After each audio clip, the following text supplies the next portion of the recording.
बिस्मिल्लाहिर्रहमानिर्रहीम। Digital circuits and microprocessor,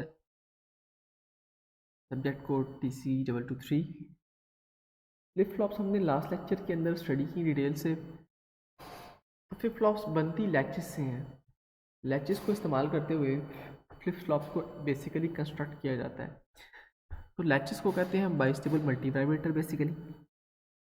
तो हम पढ़ते हैं कि लैचेस एक्चुअली क्या है, उनकी टाइप्स क्या है।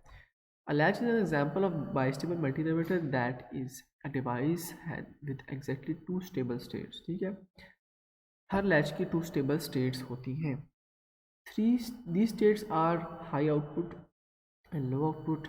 A latch has a feedback path so the information can be retained by the device। Her latch के अंदर आउटपुट को इनपुट के अंदर इंसर्ट किया जाता है, इसी को फीडबैक पाथ कहते हैं।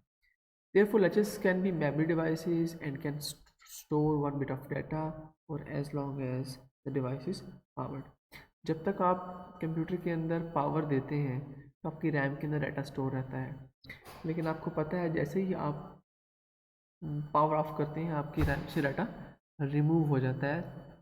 तो अनलेस इनको पावर दिए रखें तो आपके पास डाटा सेव रहता है। As the name suggest, latch are used to latch on to information and hold in place.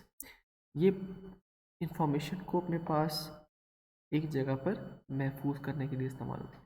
लैचेज are very similar to flip flop but are not synchronous device. This is the main point. Synchronous devices नहीं होती and do not operate on clock edges as flip flop too. एक clock edges के ऊपर भी operate नहीं होती।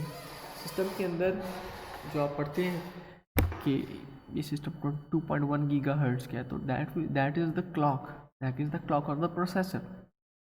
ऐसे ही system के अंदर सारी की सारी क्लॉक मेमोरी के अंदर भी आ रही होती है, जो कि पर क्लॉक के ऊपर डाटा को रीड या राइट किया जाता है। तो फ्लिप फ्लॉप सारी की सारी क्लॉक के साथ सिंक्रोनाइज होती हैं। क्लॉक आएगी तो डाटा आएगा, अदरवाइज इनपुट के ऊपर जो डाटा होगा वो चेंज नहीं हो सकता जब तक क्लॉक ना आए। जबकि लैचेस में ऐसा नहीं होता। लैचेस के अंदर क्लॉक की ज़रूरत नहीं होती, सिंपल एसिंक्रोनस होती है। डाटा आएगा और आउटपुट के ऊपर उसकी आउटपुट शो हो जाएगी। अब हमारे पास लैचेस के अंदर SR लैच है, गेट SR लैच है और D लैच है। अब SR लैच हमने ऊपर भी जैसे पढ़ी, SR लैच NAND गेट से भी बना सकते हैं आप, NOR गेट से भी बना सकते हैं। An SR latch set reset is an asynchronous device. It works independently of control signals and rely only on the state of the SR inputs। ये सिर्फ S और R पे डिपेंड करती है। जब ये चेंज होंगी तो आउटपुट चेंज होगी, अदरवाइज सेम रहेगी। In the image we can see that SR latch can be created with two NOR gates and have a cross feedback loop। This is the cross feedback loop।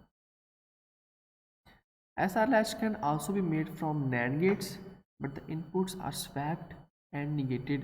In this case, it is sometimes called SR latch। ठीक है, तो चाहे आप इसको NAND से बनाएं चाहे आप NOR से बनाएं, सिर्फ जब आप NAND और NOR के अंदर डिफ्रेंशिएट करते हैं तो आपने R को इधर और S को इधर रखना होता है और इनपुट्स को आप निगेट कर देते हैं, कंप्लीमेंट कर देते हैं इनपुट्स का। ठीक है, ये डिफरेंस होता है सिर्फ SR NAND और SR NOR के अंदर, क्योंकि हर इन दोनों NANड और NOR गेट्स की अपनी अपनी खसूसियात हैं। बेसिकली एक almost opposite to each other work करते हैं, दैट्स वाई इनके अंदर चेंजेस आती है। This is an SR latch, this is circuit diagram. अब हमने अगर गेटेड SR लैच बनानी हो, एक तो ये है कि हमारे पास S और R के ऊपर जैसी इनपुट आई आउटपुट बन गई, लेकिन अगर हम इसको कंट्रोल करना चाहें तो हम कर सकते हैं। कैसे? फ्लिप फ्लॉप्स के अंदर तो क्लॉक कंट्रोल करती है, इनपुट आ भी जाए तो क्लॉक ना आए तो आउटपुट नहीं बनती। यहाँ पर हम एक एनेबल सिग्नल डाल देते हैं क्लॉक की जगह। उस एनेबल सिग्नल को हम खुद एनेबल करते हैं और ख़ुद डिसेबल करते हैं। वो डिपेंड करता है हमारे ऊपर, वो क्लॉक के ऊपर डिपेंड नहीं करता। तो SR गेटेड SR लैच के अंदर क्या होगा? A gated SR latch a simple extension of SR latch which provides an enable line which must be driven high before the data can be latched. जब आपने data को output के ऊपर latch करना है तो आप क्या करेंगे? एनेबल को ऑन कर देंगे। अदरवाइज अगर आप चाह रहे हैं कि इनपुट पे आने वाला डाटा लैच ना हो हम इसको एनेबल को ऑन नहीं करेंगे, डाटा इनपुट से आउटपुट की तरफ नहीं जा सकेगा। Even though a control line is now required, the SR is not synchronous, but the input can change the output even in the middle of the enable pulse.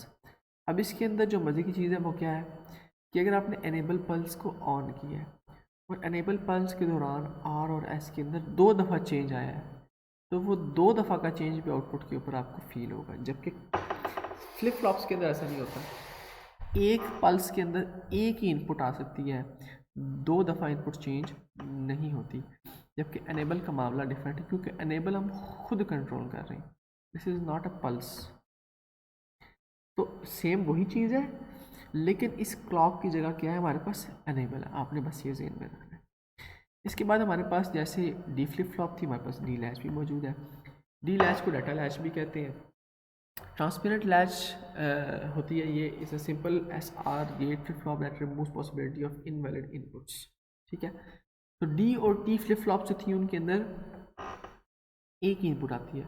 ठीक है, तो जब हम लोगों ने स्टार्ट के अंदर फ्लिप फ्लॉप्स और लैचेस को पढ़ना स्टार्ट किया था, तो हमने कुछ कंडीशंस के अंदर कहा था कि इन कंडीशंस के अंदर फ्लिप फ्लॉप वर्क नहीं करती, जैसे कि फॉर एग्जांपल 1 1 इनपुट के ऊपर आ जाए या 0 0 आ जाए। ठीक है, in the case of NAND और nor.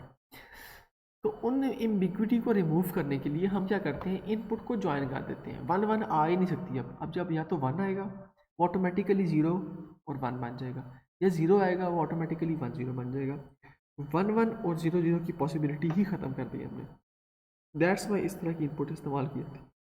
Since that S R gate is allowed to dash the input without using SR inputs, we can remove one of the input by driving the set reset inputs। ठीक है, तो अब इसमें input एक ही इस्तेमाल होगी और एक एनेबल होगी। ठीक है, यही इनपुट ऑटोमेटिकली 0 1 और या 1 0 आउट इस सिस्टम को प्रोवाइड कर देगी। तो सेम वही फ्लिप लैच है जो हमने ऊपर SR लैच के अंदर पढ़ी है, उसके अंदर हम लोगों ने इनपुट का एक मेथड चेंज किया है जिसको हम डी लैच भी कहते हैं। ठीक है, तो यहाँ पर हमारी ये लैचेस टॉपिक ख़त्म हुआ। अगर आप कोई क्वेश्चन हो, कोई इसके बारे में क्यूरीज हो, तो आप मुझे व्हाट्सएप के ऊपर या यहाँ भी बता सकते हैं जो चीज़ आपको समझ ना आई हो। आपके लिए इसके अंदर वर्क क्या है कि आपने जो मैंने आपको लैचेस फ्लिप फ्लॉप्स पढ़ाई हैं ये सारी की सारी, कुछ मैंने आपको नैंड की पढ़ाई है, जैसे कि जिस इज जी के फ्लिप फ्लॉप विद नैंड। आपने ये नॉर का सर्किट भी पर स्टडी करना है कि नॉर का सर्किट कैसे वर्क करता है। ठीक है, तो इसको प्रैक्टिकली आपने 0 और 1 इंसर्ट करके चेक करना है कि क्या 0 और 1 जे के ऊपर 0 और के ऊपर 1 देने से ये रीसेट होती है या नहीं होती। इस चीज़ को आपने वेरीफाई करना है। इस चीज़ की प्रैक्टिस करेंगे तो आपको ये अच्छी तरीके से ज़्यादा समझ आएगी। ठीक है, तो आपने इनके सर्किट्स को ज़हन में रखना है। ठीक है, ये शॉर्ट क्वेश्चन के लिहाज से भी इंपॉर्टेंट है और लॉन्ग क्वेश्चन के लिहाज से भी ये सारे के सारे सर्किट्स इंपॉर्टेंट है। ठीक है, तो आपने सबसे पहले तो इस सर्किट के ऊपर प्रैक्टिस करनी है। इस एक सर्किट के ऊपर आप प्रैक्टिस कर लेंगे तो ये सारी की सारी लैचेस फ्लिप फ्लॉप्स आपके लिए आसान हो जाएंगी। सिर्फ आपने बेसिकली सबसे पहले इस सर्किट को समझना है। ठीक है, इसके अंदर इनपुट्स दें और इसकी आउटपुट जनरेट करें ताकि आपको समझ आए कि ये इनपुट्स आउटपुट्स कैसे बन रही हैं। एक्चुअली फीडबैक पाथ जो होता है ये थोड़ा सा कंफ्यूजिंग होता है, लेकिन जब इसको प्रैक्टिस करेंगे तो आपके लिए मुश्किल नहीं रहेगा। ठीक है, तो 5 आपने फ्लिप फ्लॉप की टाइप्स, उनके सर्किट्स, उनके ट्रुथ टेबल्स, और 3 आपने लैचेस की types, circuits and truth table, इनको प्रैक्टिस करना है। और इस चैप्टर के ख़त्म होने के बाद इंशाल्लाह मैं आपको इसकी असाइनमेंट और इसका टेस्ट भी दूंगा, जो आपने इंशाल्लाह आफ्टर 10 जनवरी आकर देना होगा। Thank you.